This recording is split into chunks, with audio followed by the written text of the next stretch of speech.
Look at the colors on these Peperomia Hope leaves. Oh my gosh, these colors are gorgeous. Now this is not a fancy new variegated Peperomia Hope. This is a dying Peperomia Hope that we're gonna try and save. These are vines that I was given for free by a neighbor. They had been left out in the sun in a plastic bag for a while, and so we've got a lot of discoloring. This is not the healthiest Peperomia anymore. You can see the difference in these yellow leaves compared to, say, I don't know, this green color that we should have. So some parts of the vine are worse off than others at the moment, but we're gonna go ahead and chop and prop all of this regardless and just see how it does. We're choosing optimism today. The cool thing about Peperomia is that it gives us a lot of different ways to potentially propagate. It propagates very easily. Peperomia can propagate from stem cuttings. It can also propagate just from a simple leaf. So we have a lot of options. We're gonna try a few different things today. I set this guy aside for a moment. So we'll have a couple different ways to stem propagate, by water and by soil, and then we're also going to do that soil propagation for the leaf cuttings. This propagation method with the leaves, you're gonna see looks really beautiful, but it also takes a lot longer than stem propagation. Either way though, it's really fun to see what kind of plant you can get out of both methods. So let's go ahead and start chopping.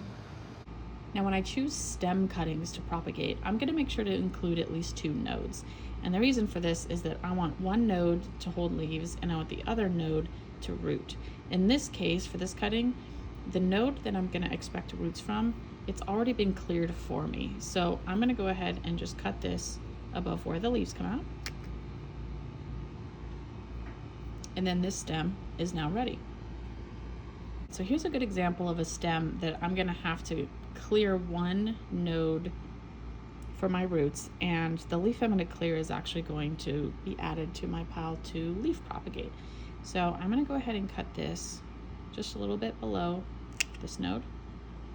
I'm gonna also take off the extra stem up here. Okay.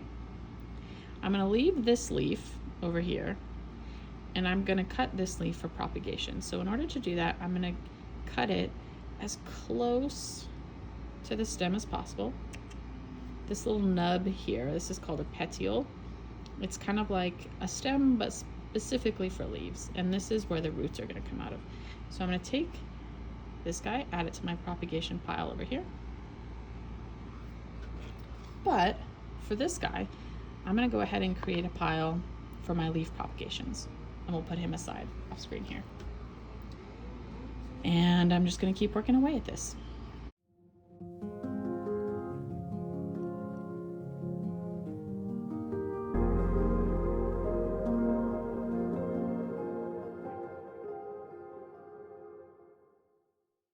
Now, something that's worth noting as I go through this and try to salvage what's maybe propagatable is that you don't really need leaves to propagate.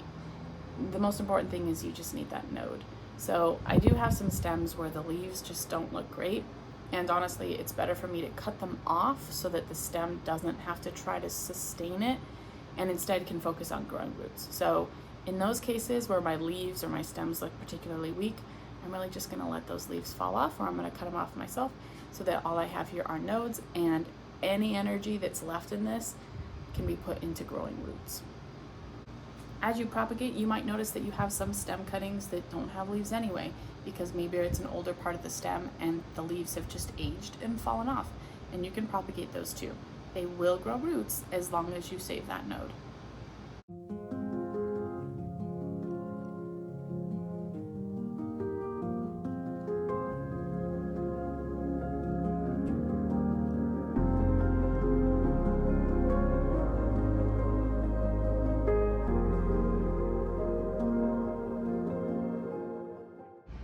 All right, now that I've chopped that whole thing up, I have tons of leaves. Here's the soil I'm using today. This is a pretty light and airy mix. It's essentially a cactus mix that I put together myself. There's a lot of perlite, there's a lot of chunky bits. I've got houseplant mulch, orchid bark. There is some peat in here. I would recommend going a little bit heavier on peat or coco coir when you're propagating than you would normally with a mature version of a plant, only because you're trying to encourage more moisture in the beginning as you try to get those roots going.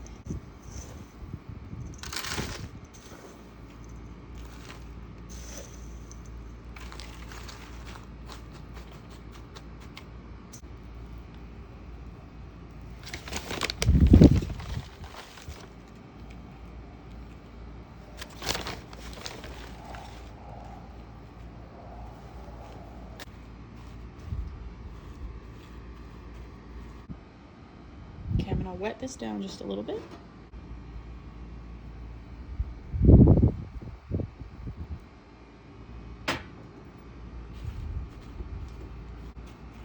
This hasn't been hydrated before, so there are gonna be parts of it, especially the peat topping that's a bit hydrophobic. That's okay. This just helps it hold together a little bit as I start to insert my leaves. As I put these guys in, I'm putting the petiole, which is that little leaf stem, inside the soil. That's where those little roots are going to grow from. And actually, we're gonna put these nice and close to each other.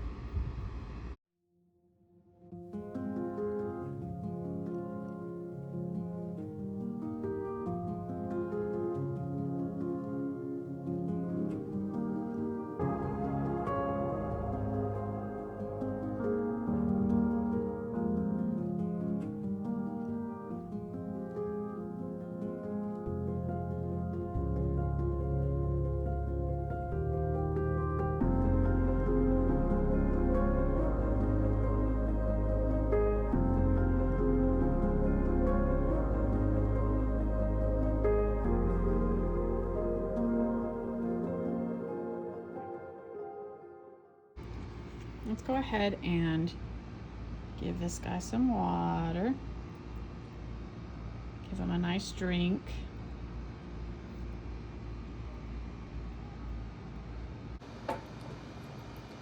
I'm going to check the underside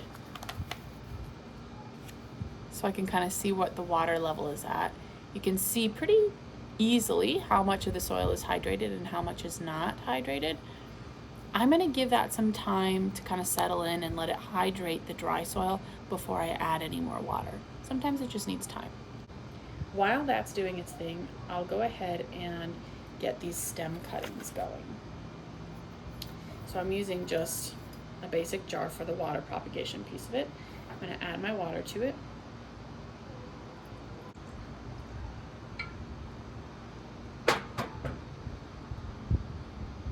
Pop these guys in here.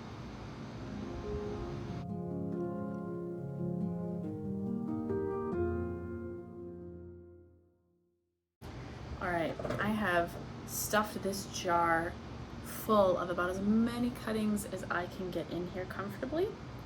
I'm going to take a side view look and notice that all of these nodes are under the water level, which is good. And then we'll set this aside and we'll get the pot ready for the soil propagation. I'm using just a standard 4-inch plastic nursery pot. You can buy these in bulk on Amazon. So I'm going to put my soil mix in here.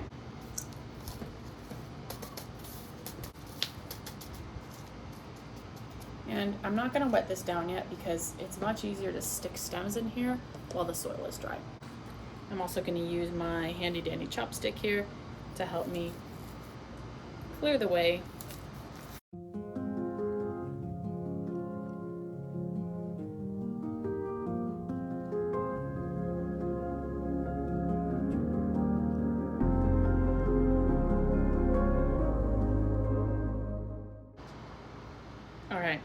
Now again, I've stuffed this full with about as many stems as I can comfortably fit in here. I'm going to top it off with some more peat and then we'll water. This is not the most beautiful propagation setup, but again, for science, we'll see what happens. Thanks for joining today. Hopefully you learned some tips here as we went through this together. Stay tuned for updates because I'm really looking forward to seeing what happens with these leaf propagations. And really, honestly, these guys, if this yellow dying Peperomia hope starts to give us new life, I'm going to be really impressed and also really excited. And I've got a very good feeling about this right now. So I will see you very soon.